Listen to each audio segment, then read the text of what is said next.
Hello दोस्तों, welcome to expert classes by Manju ma'am. मैं Sushma political science की क्लास में आप सभी का स्वागत करती हूँ। ये model paper BA first semester का है, यानी फर्स्ट सेमेस्टर का जो मॉडल पेपर है इसको आज की क्लास में हम पढ़ेंगे। यहाँ पर देख सकते हैं जो इंपॉर्टेंट क्वेश्चन है उन्हीं क्वेश्चन को हम लिए हैं और मॉडल पेपर नंबर 6 है, यानी कौन सा मॉडल पेपर है 6, यानी इससे पहले 5 क्लासेज हो चुकी हैं, आप उसको देख सकते हैं। चलिए स्टार्ट करते हैं। क्वेश्चन नंबर फर्स्ट है, जो इंपॉर्टेंट क्वेश्चन होते हैं प्रीवियस ईयर में पूछे हुए उन्हीं क्वेश्चन को हम यहाँ पर करते हैं। देखिए, राज्य के नीति निर्देशक तत्व यानी directive principles of state policy, जिससे हम डीपीएसपी कहते हैं, और जो मौलिक अधिकार है फंडामेंटल राइट्स है, इसके अंतर को स्पष्ट करना है। क्वेश्चन में पूछा गया है, आंसर हम लिखेंगे। यहाँ पर देख सकते हैं जो डिफरेंस है इसके बीच में, हम देखिए फंड राइट्स जो है और जो डीपीएसपी है, तो डीपीएसपी राज्य को कल्याणकारी बनाने के लिए उसमें डीपीएसपी में बात की गई है, और जो फंडामेंटल राइट्स से मौलिक अधिकार है ये हम नागरिकों को अधिकार प्राप्त है, यानी देश के हर नागरिक को, यानी भारत के जितने भी नागरिक हैं उन सभी को ये मौलिक अधिकार प्राप्त है। और ये एक तरीके से समानता, जो इक्वलिटी जो है इसको प्रदर्शित करता है, और नागरिक के जीवन का जो सबसे अहम हिस्सा है मौलिक अधिकार, ये सुनिश्चित किया गया है। तो हम यहाँ पर देखेंगे क्या डिफरेंस है दोनों के बीच में। देखिए, राज्य के नीति निर्देशक तत्व और मौलिक अधिकारों में अंतर है। Difference between directive principles of state policy and fundamental rights के बारे में पढ़ेंगे। चलिए स्टार्ट करते हैं, यहाँ से देखते हैं क्या डिफरेंसेस हैं। भारतीय संविधान के भाग 3 में मौलिक अधिकारों तथा संविधान के भाग 4 में राज्य के नीति निर्देशक तत्वों का उल्लेख है। यानी जो भारतीय संविधान है, जो इंडियन कॉन्स्टिट्यूशन है, इसमें भाग 3 में, यानी जो पार्ट 3 है, इसमें मौलिक अधिकार यानी फंडामेंटल राइट्स के बारे में बताया गया। आर्टिकल की बात करेंगे तो आर्टिकल नंबर 12 से लेकर के 35 तक जो है वो मौलिक अधिकार, ये फंडामेंटल राइट्स हैं। और जो डीपीएसपी है, ये आर्टिकल नंबर, यानी जो भारतीय संविधान है इसमें जो भाग 4 है इसमें लिखा हुआ है, और भाग 4 में आर्टिकल की बात करेंगे, आर्टिकल नंबर 36 से लेकर के 51 तक डीपीएसपी के बारे में उल्लेख किया गया है। चलिए आगे देखते हैं। दोनों का उद्देश्य नागरिकों को किसी भेदभाव के बिना उनके विकास के लिए समान अवसर उपलब्ध कराना, यानी इनका उद्देश्य क्या है, जो डीपीएसपी है उसका उद्देश्य, और जो मौलिक अधिकार है फंडामेंटल राइट्स है, इसका उद्देश्य क्या है कि बिना किसी भेदभाव के, यानी हर देश का, जो अपने देश का नागरिक है, चाहे वो कोई भी नागरिक हो, किसी भी जाति धर्म का हो, किसी भी वर्ग का हो, कहीं से भी बिलोंग करता हो, वो चाहे उसका वर्ग कोई भी हो, कहीं भी वो रहता हो, लेकिन अगर वो देश का नागरिक है तो उसके साथ बिना किसी भेदभाव के उनके विकास के लिए, यानी जो नागरिकों के विकास के लिए समान अवसर उपलब्ध कराना इनका उद्देश्य है। अतः निदेशक तत्वों को मौलिक अधिकारों का पूरक कहा जाता है, यानी जो डीपीएसपी है इसको मौलिक अधिकारों का पूरक भी कहा जाता है। निदेशक तत्व वे साधन है जो मौलिक अधिकार रूपी साध्य की प्राप्ति हेतु राज्य को कर्तव्य करने के लिए प्रेरित करते हैं। इस प्रकार दोनों में घनिष्ठ संबंध है, परंतु इन दोनों में बड़ा भारी अंतर है, जो निम्न प्रकार, यानी ये दोनों एक दूसरे के पूरक है। जो डीपीएसपी है इसे मौलिक अधिकारों का पूरक भी कहा जाता है, लेकिन ये दोनों देखिए एक दूसरे में घनिष्ठ संबंध भी रखते हैं, लेकिन इनमें क्या अंतर है, क्या डिफरेंसेस है, इनके बारे में हम पढ़ेंगे।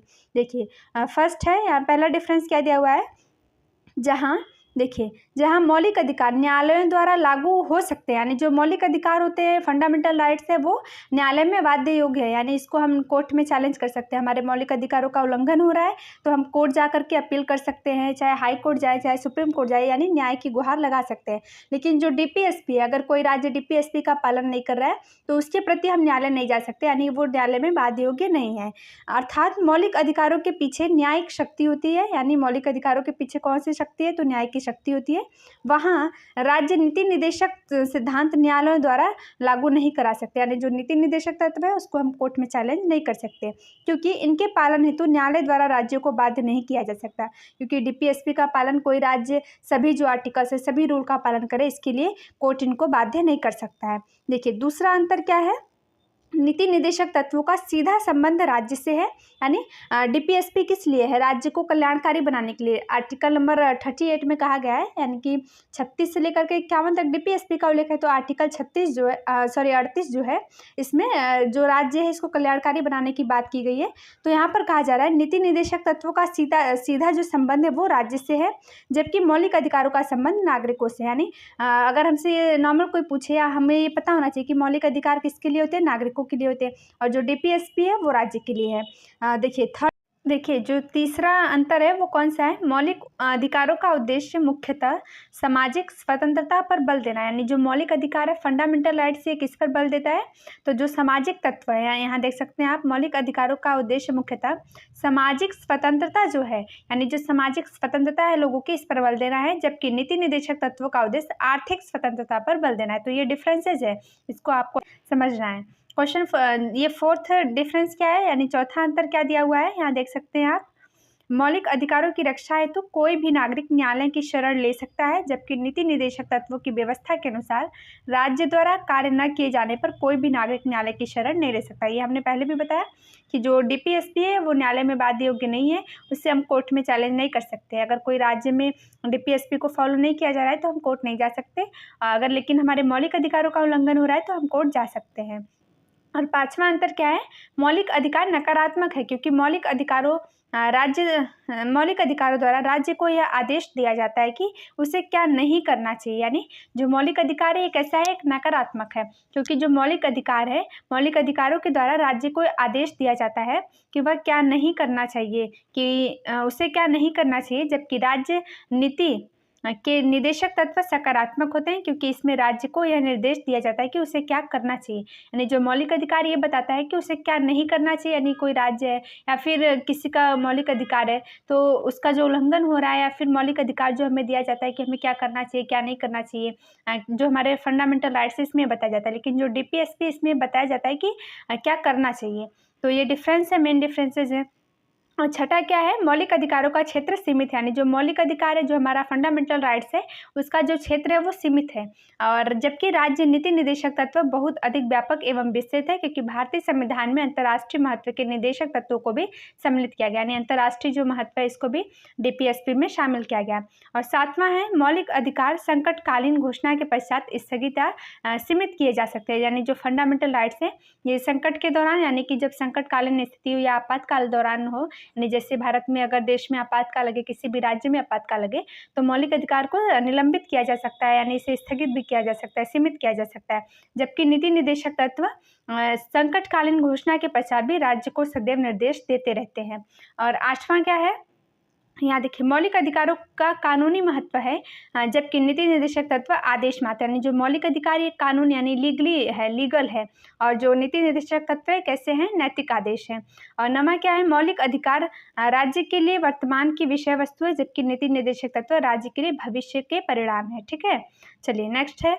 इस प्रकार दोनों में उपयुक्त अंतर देखिए, इस प्रकार दोनों में उपयुक्त लिखित अंतर से यह निष्कर्ष नहीं निकाला जाना चाहिए कि मौलिक अधिकार और नीति निर्देशक तत्वों में कोई संघर्ष है, अपितु वस्तुतः वे एक दूसरे के पूरक है। ठीक है, तो मौलिक अधिकार क्या है और डीपीएसपी क्या है, इसमें जो अंतर था हमने समझ लिया। मौलिक अधिकार को न्यायालय में कोर्ट में चैलेंज कर सकते हैं और डीपीएसपी को नहीं कर सकते। डीपीएसपी कैसा है? सकारात्मक है, और मौलिक अधिकार कैसा है? नकारात्मक है, क्योंकि डीपीएसपी जो है उसमें बताया जाता है कि क्या करना चाहिए, और मौलिक अधिकारों में क्या डिफाइन किया जाता है कि क्या नहीं करना चाहिए।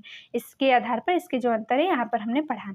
चलिए नेक्स्ट क्वेश्चन देखते हैं। संघीय सरकार को समझाइए। जो यूनियन गवर्नमेंट है इसको हमें पढ़ना है। जैसे प्रेसिडेंट संघीय सरकार में आ गए, तो प्रेसिडेंट जो थे वो भारत के पहले नागरिक कौन होते हैं? यानी देश के पहले नागरिक होते हैं प्रेसिडेंट। तो संघीय सरकार है, संघीय सरकार में प्रेसिडेंट के देखिए अच्छे से समझते हैं। यहाँ देखिए, भारतीय संविधान के अनुच्छेद 52 के अनुसार भारत का एक राष्ट्रपति होगा। आर्टिकल नंबर 52 में डिफाइन किया गया है कि भारत में एक राष्ट्रपति होगा जो संघीय कार्यपालिका का प्रधान होगा। यानी जो किसका प्रधान होगा? तो राष्ट्रपति किसका प्रधान होता है? संघीय कार्यपालिका का प्रधान होता है। भारत द्वारा अपनाई गई संसदीय शासन प्रणाली में एक सरकार का कार्यकाल समाप्त होने पर दूसरी सरकार बनने में कुछ समय लगता है। इस अंतराल के लिए कार्यपालिका को संवैधानिक प्रधान के रूप में राष्ट्रपति का पद अनिवार्य है। ठीक है, देखिए क्या होता है कि जो संघात्मक शासन प्रणाली भारत में कैसी संसदीय शासन प्रणाली है, तो इसमें क्या होता है? सरकार का कार्यकाल समाप्त होने पर दूसरी सरकार बनने में कुछ समय लगता है, थोड़ा समय लगता है। तो इस अंतराल के लिए क्या होता है? कार्यपालिका को संवैधानिक प्रधान के रूप में राष्ट्रपति का पद अनिवार्य है।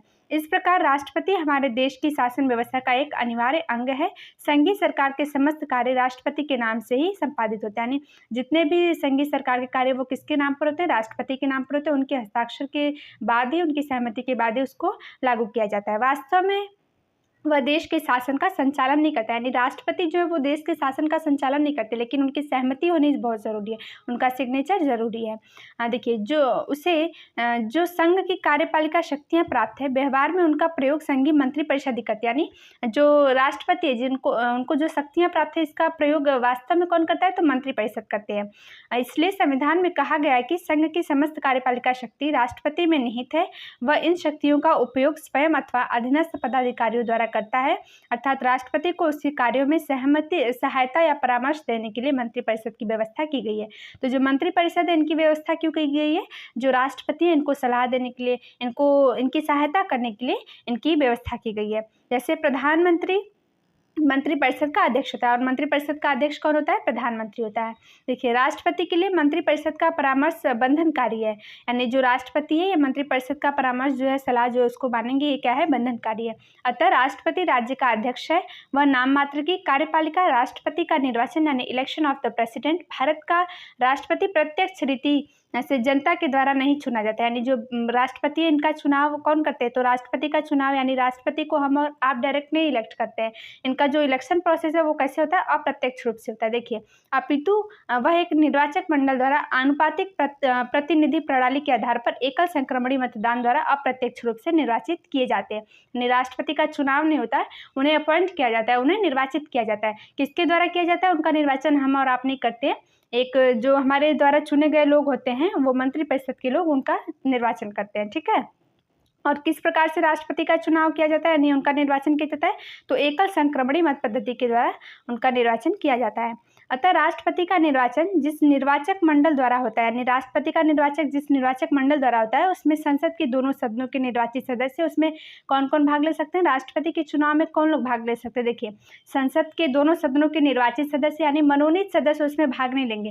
राष्ट्रपति जो राज्यसभा में सदस्यों को मनोनीत करते हैं, 12 सदस्यों को मनोनीत करते हैं, तो उनको राष्ट्रपति के चुनाव में वो वोट देने का अधिकार नहीं, क्योंकि अगर राष्ट्रपति के चुनाव में मनोनीत सदस्य वोट देंगे तो वो राष्ट्रपति के फेवर में ही वोट देंगे। तो इसलिए जो मनोनीत सदस्य है उनको चुनाव देने का अधिकार नहीं है। जो निर्वाचित सदस्य होते हैं, संसद के दोनों सदन यानी लोकसभा और राज्यसभा के जो निर्वाचित सदस्य हैं वो भाग लेते हैं, तथा राज्यों की विधानसभाओं के निर्वाचित सदस्य भी सम्मिलित होते हैं। उसके बाद देखिए संविधान के अनुच्छेद 55 में राष्ट्रपति की निर्वाचन व्यवस्था का उल्लेख किया गया। आर्टिकल नंबर 55 में राष्ट्रपति का जो निर्वाचन है, चुनाव है, इनके बारे में बताया गया है, जिसमें राष्ट्रपति का निर्वाचन आनुपातिक प्रतिनिधित्व प्रणाली के अनुसार एकल संक्रमणीय मत के आधार पर मतदान होता है। इनका चुनाव कैसे होता है, एकल संक्रमणीय मत पद्धति के अनुसार चुनाव होता है। देखिए यह व्यवस्था राज्य के मतों में एक रूपता लाने तथा समस्त राज्यों और संघ के मतों समतुल्यता स्थापित करने के लिए की गई है। ये यानी यह व्यवस्था राज्य के मतों में एक रूपता लाने तथा समस्त राज्यों और संघ के मतों समतुल्यता स्थापित करने के लिए ये व्यवस्था की गई है एकल संक्रमणीय मत पद्धति की। अब देखते हैं राष्ट्रपति के द्वारा पद ग्रहण यानी राष्ट्रपति पद अपना कैसे ग्रहण करते हैं, वो शपथ कैसे लेते हैं, इसके बारे में देखिए। राष्ट्रपति को अपना पद ग्रहण करने से पूर्व सर्वोच्च न्यायालय के मुख्य न्यायाधीश के समक्ष शपथ लेनी पड़ती है। यानी राष्ट्रपति को शपथ कौन दिलाता है, तो सर्वोच्च न्यायालय सुप्रीम कोर्ट के जो मुख्य न्यायाधीश होते हैं, चीफ जस्टिस जो होते हैं, वो राष्ट्रपति को शपथ दिलाते हैं। राष्ट्रपति अपनी कुर्सी पर बैठने से पहले शपथ ग्रहण करते हैं और उस पर हस्ताक्षर करने होते हैं, जो निम्न प्रकार है। यहाँ देखिए राष्ट्रपति किस प्रकार से शपथ ग्रहण करते हैं, ऐसे, मैं अमुक ईश्वर की शपथ लेता हूँ, सत्यनिष्ठा से प्रतिज्ञा करता हूँ कि मैं श्रद्धापूर्वक भारत के राष्ट्रपति पद का कर्तव्य पालन करूँगा और अपनी पूरी योग्यता से संविधान और विधि पालन, संरक्षण और प्रतिरक्षण करूँगा और मैं भारत की जनता की सेवा और कल्याण में निरंतर रहूँगा। ये इस प्रकार से राष्ट्रपति जो है वो शपथ लेते हैं, ठीक है।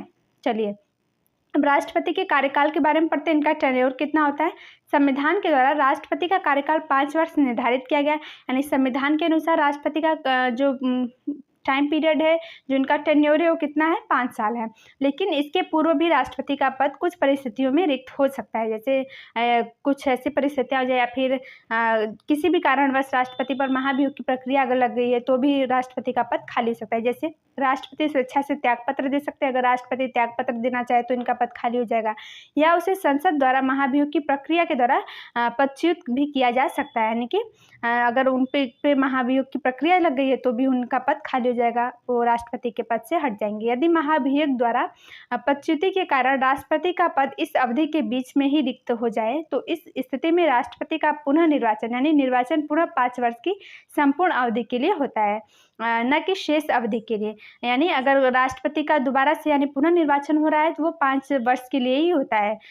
चलिए आगे देखते हैं। यद्यपि संविधान द्वारा राष्ट्रपति के पुनर्निर्वाचन के लिए कोई प्रतिबंध नहीं लगाया गया है, फिर भी यह एक संवैधानिक परंपरा विकसित हो रही है कि कोई व्यक्ति 2 बार से अधिक राष्ट्रपति पद पर निर्वाचित नहीं होगा। संविधान में ये नहीं लिखा गया कि कितनी बार राष्ट्रपति बन सकते हैं, लेकिन ये जो परंपरा है क्या व्यवस्थित हो रही है, संवैधानिक परंपरा कि कोई व्यक्ति 2 बार से अधिक राष्ट्रपति नहीं बन सकता, ये बताया जा रहा है।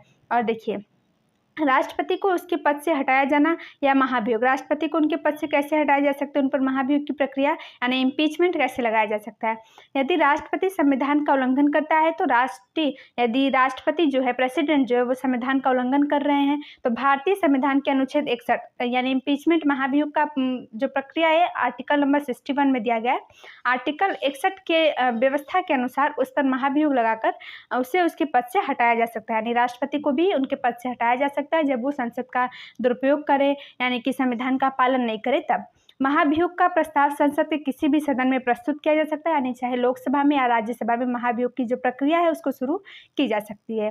इस प्रस्ताव की सूचना सदन को 14 दिन पूर्व प्राप्त हो जानी चाहिए और प्रस्ताव की सूचना पर उस सदन में जिनमें वह प्रस्तावित किया गया हो सदस्यों की कुल संख्या से कम 2/3 बहुमत से पारित हो जाता है। यानी 14 दिन पहले ये सूचना दी जाती है कि राष्ट्रपति पर इम्पीचमेंट यानी महाभियोग की प्रक्रिया लगाई जा रही है। और ये देखिए यहाँ पर दिया हुआ है, सदस्य जो जिस भी सदन में लोकसभा या राज्यसभा में प्रक्रिया शुरू हो रही है उसमें क्या आता है, संसदों यानी सदस्यों की जो कुल संख्या होती है। अगर लोकसभा में से शुरू की जा रही है तो लोकसभा के सदस्यों की जो कुल संख्या है तो उनमें से कम 2/3 बहुमत यानी 2/3 बहुमत से वो पास होना चाहिए। यानी लोकसभा में अगर इसको लगाया जा रहा है, लोकसभा में प्रक्रिया स्टार्ट की जा रही है तो लोकसभा के सदस्य जितने हैं उनका 2/3 भाग जो सदस्य है यानी 2/3 जो सदस्य है उनसे ये पारित होना चाहिए, तो उसे दूसरे सदन की जांच हेतु भेज दिया जाता है, तभी वो दूसरे सदन में भेजा जाएगा। उसके बाद देखिए, द्वितीय सदन इस प्रस्ताव की जांच स्वयं अथवा अपनी समिति द्वारा कराता है। जो दूसरा सदन है, जिस सदन से पास होकर के उसे दूसरे सदन में भेजा जाता है, वो उसकी जांच करते हैं, अपनी समितियों के द्वारा जांच कराते हैं। जांच के समय राष्ट्रपति को द्वितीय सदन में स्वयं अथवा अपने किसी प्रतिनिधि द्वारा अपना स्पष्टीकरण देने का अधिकार है। यानी जब दूसरे सदन में उसको भेज दिया जा रहा है जाँच के लिए, दूसरे सदन से पारित कराना चाहते हैं तो राष्ट्रपति जो है अपने पक्ष में गवाही दे सकते हैं। वो जो अपने लिए वो उनको अधिकार दिया गया है कि वो अपने प्रतिनिधियों द्वारा अपना स्पष्टीकरण कर सकते हैं।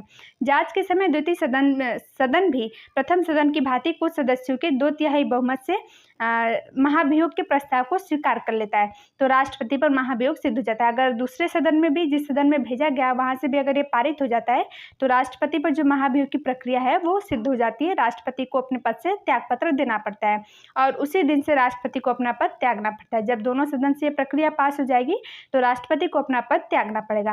भारत में संविधान लागू होने से अब तक एक भी बार ऐसा अवसर नहीं आया है राष्ट्रपति पर महाभियोग चलाया गया, यानी जब से भारत आज़ाद हुआ है तब से लेकर आज तक एक भी बार इम्पीचमेंट नहीं लगाया राष्ट्रपति पर।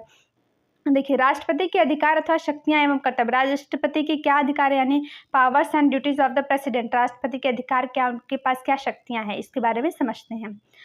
यहाँ देखिए, संघीय सरकार की समस्त कार्यपालिका शक्तियां संविधान द्वारा भारत के राष्ट्रपति को प्रदान की गई है, परंतु भारत में संसदीय लोकतंत्र होने के कारण राष्ट्रपति अपनी शक्तियों के प्रयोग और कर्तव्यों के संपादन हेतु मंत्रिपरिषद के अनुसार एवं परामर्श पर निर्भर है। यानी राष्ट्रपति को पूरी शक्तियां दी गई है संविधान के द्वारा, लेकिन वो किस पर निर्भर रहते हैं, तो वो जो अपने मंत्रिपरिषद है उनके सलाह पर, उनके परामर्श पर निर्भर रहते हैं। अतः व्यवहार में परंपरा के अनुसार राष्ट्रपति की समस्त शक्तियाँ किसमें निहित होती है, तो मंत्रिपरिषद में निहित होती है।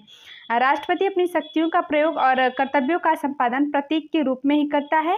इस रूप में उसे व्यापक शक्तियां प्राप्त है जिन्हें सुविधा की दृष्टि से दो भागों में विभाजित किया जा सकता है। यानी राष्ट्रपति के पास कौन कौन सी 2 शक्तियां हैं, एक तो समकालीन यानी सामान्यकालीन शक्तियां एवं कर्तव्य, यानी जो सामान्य काल है, भारत में अगर कोई संकटकालीन स्थिति नहीं है तो उसे हम कहेंगे सामान्यकालीन जो शक्तियाँ हैं, सामान्यकालीन स्थिति में जो शक्तियाँ हैं और जो उनके कर्तव्य है वो उनके पास है।